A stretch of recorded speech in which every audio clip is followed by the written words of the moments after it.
Hello, my name is Kevin, I'm Kaylee. I'm Soleil. and what you're about to watch is a documentary we made where we went around asking multiple people questions surrounding Appalachia. You'll be able to see how we connect people's responses to the themes we found during the book.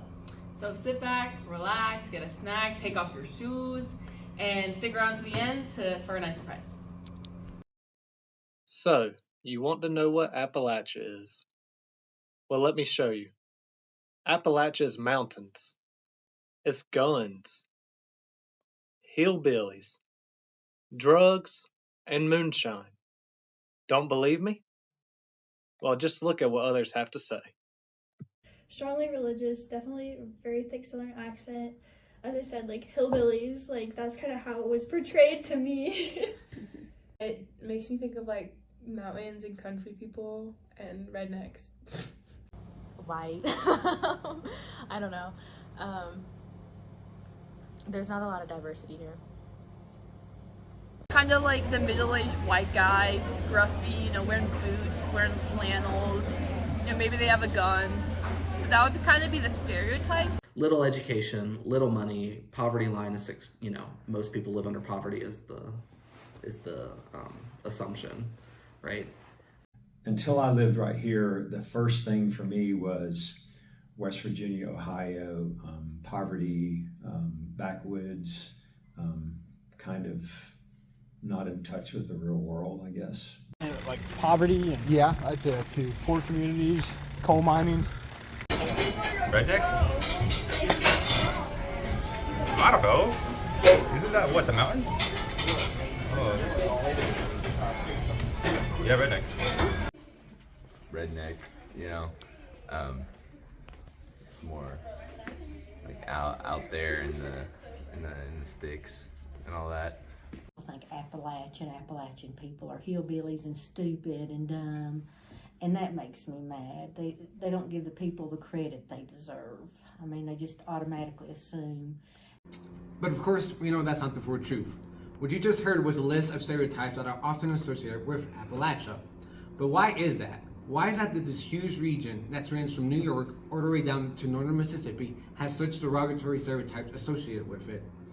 Well, throughout the semester in our Appalachian literature class, we've been reading books written by authors from the Appalachian region, and even in these books, we can find these stereotypes. One good example of this is Trampoline by Robert Geith. In this book, there's multiple characters that fit the stereotypes people were just now listening about Appalachia. So, is Appalachia never going to change? Is it always going to have these stereotypes associated with it? Well, that's not completely true, because we are seeing change in this region. One huge change is more representation in the LGBTQ plus community. I do, yes, in the years that I've worked here. And more recently, I would say in the last 2 or 3 years, yes. Oh, really? Yes. Yeah, I know that where I'm from, and in Asheville, that's like a big thing. Like we have our pride parades and everything. I think this area is actually pretty diverse in terms of gender and sexuality identity. Off campus, no, it seems everyone is straight, or maybe people who are just aren't comfortable showing it here. I say there, yeah, but just like walking around through the public, nah, like you don't really see it too often. Not like in this area at least. In another Appalachia by Nima Avashia, she discusses her struggles of being a part of the LGBTQ community in Appalachia.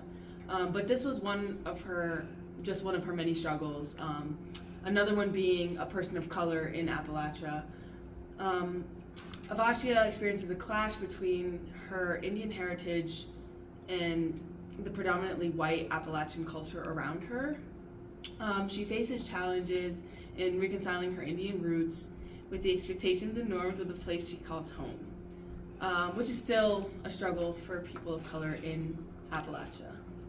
What is it like being a person of color in Appalachia? Oh, it's very hard, I would say, depending on what group you want to associate with, I would say. It's definitely like a different experience. Like I'm not used to being either the only person of color or like one of very few in my classroom or in general. So it's kind of off-putting, but I haven't had any like direct negative effects of it. Every so often I get side-eye. when I'm just walking around, and that nothing really different from normal. You kind of feel singled out sometimes, like especially like in a classroom where all your classmates are white and you may be the only colored person there, but I wouldn't say it's too bad. I'd say like at least for me it doesn't affect me that much, just because like I said, like where I'm from it isn't that like prevalent as it is here at least. Like I feel like here it is kind of different compared to at home. It's tough sometimes, just like walking around. Like I go to our team chaplain's church every so often, and like every time I walk in, you just feel like the eyes on you. And I know like they're trying to be like nice, but like just because I'm a person of color, you don't gotta come up to me and like make a conversation. But that just could also just be me. While it might not be as extreme as the stereotypes may portray it, the discrimination in Appalachia is still somewhat present, whether it's the people of color, people of the LGBTQ community, or any other groups. Why is it that people in Appalachia sometimes have a hard time welcoming outsiders? Well, one reason could be the few job opportunities that are available in Appalachia. There's not much industry. I mean, if you go up into West Virginia and Ohio, you get coal mining. Here, there's not a lot of big industry. The industry here is mostly cyclical, it's seasonal, it's in Christmas tree farming, that's huge.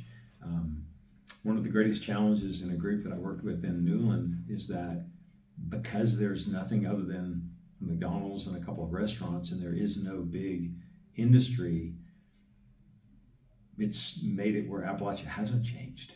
It hasn't had a chance to grow or to progress unless you get into an area like Boone where you have a college that's made changes. But for areas like here in Avery County, not a lot has changed in the last 30 years.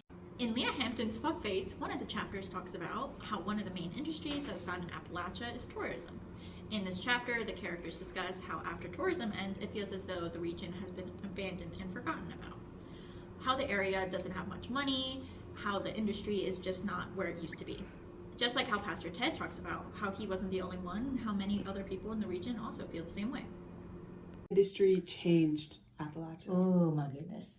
You know, it's come a long way, but to some of the Appalachian older people, older generation, they probably don't like it because, I mean, they feel like, you know, they've robbed the land, all the business, the industry scheme, and I know we need that for people to make a living a lot of times, most of the time here in the mountains, but it's touristy. I mentioned that when I think of Appalachia, I think of the beautiful areas. So for the tourists to come and to see, you know, the mountains, the small towns, the unique culture that's there. In Virginia, there's a thing called the Crooked Road Music Trail that starts in Ferrum, Virginia, and goes all the way, I think, to Dickinson County in the coal mines. But through the road that follows the Crooked Road, in each of the little towns, there are these music venues where traditional Appalachian music is played. And I think, you know, people have come from all over the world because they're drawn to bluegrass music, the traditional cultural elements there. And I think tourism is a way that Appalachia can bring more resources and dollars into their community. So industry has changed Appalachia, kind of like Tristan said, by bringing attention to the region, but that's not always a good thing. Like, there are people who have lived in these mountains for hundreds of years, like my family, and there are people who are being like slowly displaced by the rise in property tax and all kinds of stuff like that. Just the rise of the cost of living in the mountains, because all these people want to move up here because it's nice or they just enjoy the mild climate. But they really don't understand how they're affecting, one, the people whose families have been here for forever, and two, the wildlife that has been here longer than the people have. Yeah. Many people worked for the furniture factories in Caldwell County, and so I think furniture specifically to Caldwell County is a big part of like culturally, furniture is an important part of heritage. So I think that specifically to Caldwell County, and specifically speaking of furniture industry, had a huge impact on Appalachia. Going off of tourism, I think some of it is kind of taken away from its natural beauty with like ski slopes and stuff, and like the resorts. I think it's kind of an eyesore. It could be so beautiful, but it's not as much. Yeah. Sorry, Queen. As you can see, the situation surrounding industry in Appalachia is a very complex problem whose answers is not clear. One thing that is clear, though, is that people don't want industries to come and destroy the place they call home. Specifically the nature here in Appalachia, which is very much loved and appreciated by not just the locals, but everyone. Part of the whole reason I wanted to move up here was to be in the mountains, because it is just like the most beautiful place. Like, out of all of the different little biomes that you can live in, the mountains I think is like the most biodiverse and has the most to see, I think. We love nature, we love hiking, we love where we live because it's wooded and a little bit isolated. I think for me, there's a strong connection between nature and my spirituality and my faith. Growing up, my parents, we would actually vacation in Girton, North Carolina, which is in like part of the Appalachian region. And so I've always had like a connection with the mountains and, you know, just being out in the wilderness. Oh, I love the mountains here, gorgeous. Just having the 4 seasons here. I love this area. Now, sometimes as I'm getting older, I hate driving in the wintertime, but you know, heck, I'm used to it. But this is a beautiful place. It really is. I know some things have changed that are not as beautiful, but it's still a beautiful place. The mountains, the rivers, I mean, there's just so much to see here and enjoy. I grew up hunting and fishing in these mountains and just hiking and doing all kinds of stuff. So I feel like I have a pretty deep connection with the nature of the Appalachian Mountains. Personally, I just love being outside. I love the cold, so we're entering my favorite time of year. Yeah, I just love scooting around outside.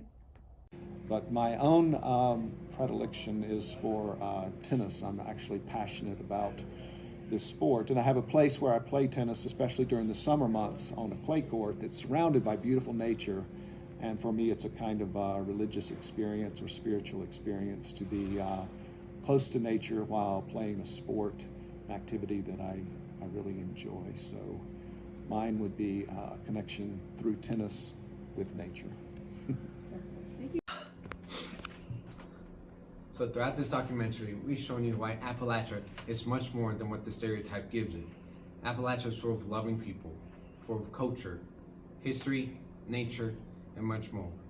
A lot of people would consider this region a dying region or dying culture. But when you come up here and actually interact with the community and the environment, you see it's not like that at all. The people here are strong and closely connected. Just like our school motto says, in, for the mountains. Appalachian Mountains will always conquer and will always unite. The people here are strong and will stay that way for years to come. Right, Courtney? Damn right.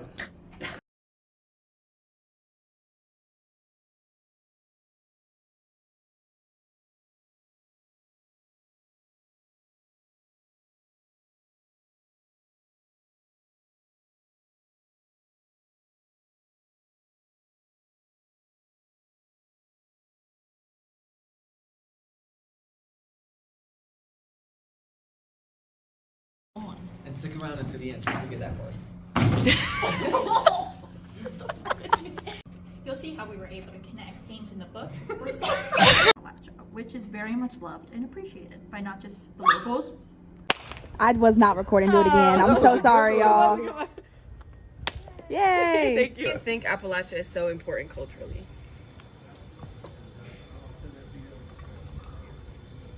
Shit. Going in the bloopers. No, literally. Please put the dog.